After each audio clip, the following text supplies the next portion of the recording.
everyone, it's been a while. This is Kendall Parks for Panther News Network. Let's talk about the junction of where entertainment and politics meet. This story includes content for mature audiences only. Viewer discretion is advised.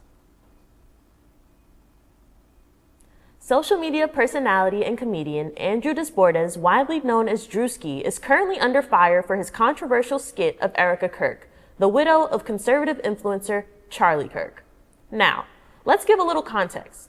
Charlie Kirk was known across social media as a conservative activist who would make appearances on several platforms where he would debate guests and spew hate and negativity towards any group of people who was not in agreement with his ideals.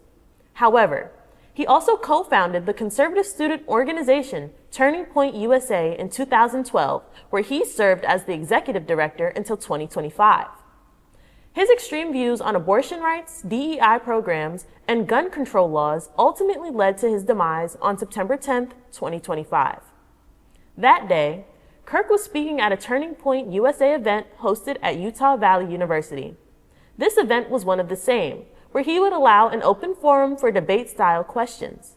One question was asked, quote, "Do you know how many mass shooters there have been in America over the last 10 years?" End quote. And he replied, quote, "Counting or not counting gang violence," end quote. And unfortunately, he was assassinated immediately after that on a college campus in front of a large crowd. His wife, Erica, had a lot of controversy since then because of her, what some would call, abnormal behavior since his death. On March 25th, Drewski posted a skit, and we're going to take a look to understand why this was such a hot topic. One user stated, quote, "You can't be mad for Drewski cosplaying a grieving woman if you're not mad that Erica was cosplaying a grieving woman," end quote. So let's take a look at this clip. Get on your feet, boy!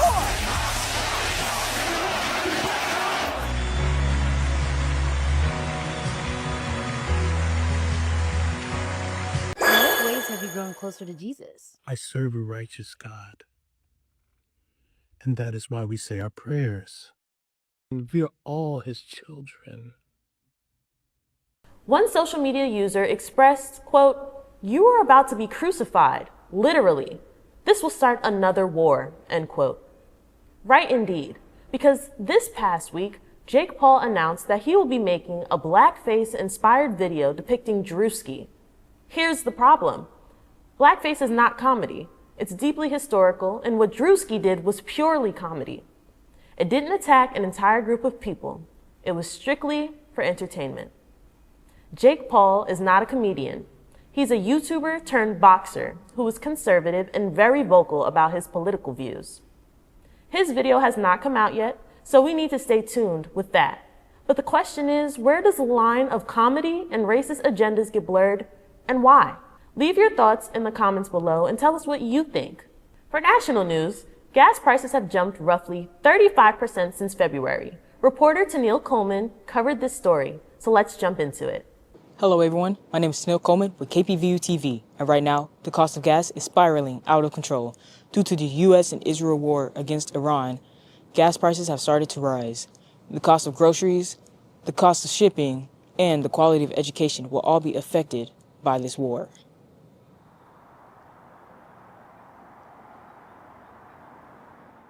Gas prices have increased by over $1 per gallon compared to last month from the ongoing U.S. and Israel war against Iran. Iran has shut down America's access to the Strait of Hormuz, which sees nearly 1/5 of the world's oil supply. On March 28th, Ukraine attacked a major Russian oil refinery. The United States targeted 90 Iranian oil fields last week as well, including the world's largest oil deposit. Attacking the world's energy supply will cause severe damage to the world's economy. Our own KPVU-TV PR marketing coordinator is affected by the rising gas prices. I've been missing class. I haven't been able to get to campus because of the gas prices. I can't afford to put gas in my sister's car. Sometimes I take it to come here. Sometimes it doesn't work out. $15 can't do anything for the gas. And so if the gas prices were cheaper, I'd be here more. I'd be more on task, be a better productive student. But I have to worry about how I'm going to get to campus instead. For more news stories and content, follow KPVU-TV on all social media platforms. This has been Tennille Coleman for KPVU-TV. Currently, we have construction on our campus. Correspondent Anthony Cooley Jr. is there, and he's going to take us through exactly what is happening on PVAMU's campus. Hello and welcome. My name is Anthony Cooley, reporting live for Panther News Network. Today we are outside the new Student Outreach Center, and we're going to be getting some opinions on it from students and staff. Let's get right into it. How has the construction of the new Student Center affected your daily commute? Well, obviously, it's kind of in between the MSC and the business building. So it is like I got to, kind of take a little detour. But honestly, it could be worse, having to go all the way around campus and stuff. But yeah, it's not too bad. And what effect do you think this new building will have on campus? I know it's supposed to be catered towards the students. So I definitely think that, it'll probably help people navigate and be able to have another place to study. It'll have a positive effect. Construction on the new Teaching and Academic Student Support Services building has already reshaped the center of campus. Walkways have shifted, traffic patterns have changed, and the students say getting to class now takes extra planning. For newer students especially, navigating the changes has become part of the daily routine. How has the construction of the new Student Center affected your daily commute? It hasn't really affected it much because I think they stay, in their own area. So I still get around pretty okay. And what effect do you think this new building will have on campus? I'm not sure because we already have the student center. Maybe it'll help people that don't know how to get help here. University leaders say the goal is to centralize tutoring, advising, and student success resources in one modern space. By bringing services together, the building is expected to make academic support easier to access for both new and returning students. How has the construction of the new Student Center affected your daily commute?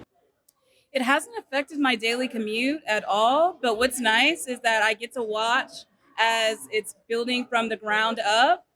It's very inspirational. Brick by brick, we're going to have a great new building. And what effect do you think this new building will have on campus? I think it's going to have a powerful effect on campus because there will be places for students to learn. Student organizations can gather in more spaces, and it'll also have financial aid. They'll have a space. So it'll just be great to for places to have more of a functional space that they can do great work. The building is expected to open in the coming semesters, creating a new hub designed to support student success across campus. You heard it here first from our students and staff. To be up to date on all happenings around campus, be sure to follow us at KPVU-TV on all platforms. This has been Anthony Cooley reporting live for Panther News Network. We'll see you in the next one. It's that time of year again. The Chevron LPGA tournament is approaching, and KPVU-TV launched The Road to Chevron. Here's Caden Brackens, who is emphasizing the importance of teamwork during crunch time. While the countdown to the LPGA Chevron Championship continues, KPVU-TV is working to produce hours of content before the first swing even begins. And for student journalists here, the pressure is very real. So the way that I plan on following and covering LPGA is, one, giving people ideas for things that I know that they would like, that they would cover while they're there, but also just being enthusiastic about going in general. Going to LPGA is something that's new for me. And so today we went to the media space and we just got an idea of what we're going to be doing and where everything's going to be, and just kind of observing the scenery. We went to the golf course. We got to meet some of the people that will be there. And we just kind of got an idea of where we're going to be at, what exactly we're going to be looking for, and what kind of content we can get. And honestly, going there today was very inspiring because I've been feeling a little bit burnt out, a little bit stressed out. And going there, meeting the people that are actually in the field that I want to be in is exactly the type of enthusiasm, encouragement that we need in order to propel ourselves to become a better version of ourselves and a better version of our TV studio by being there.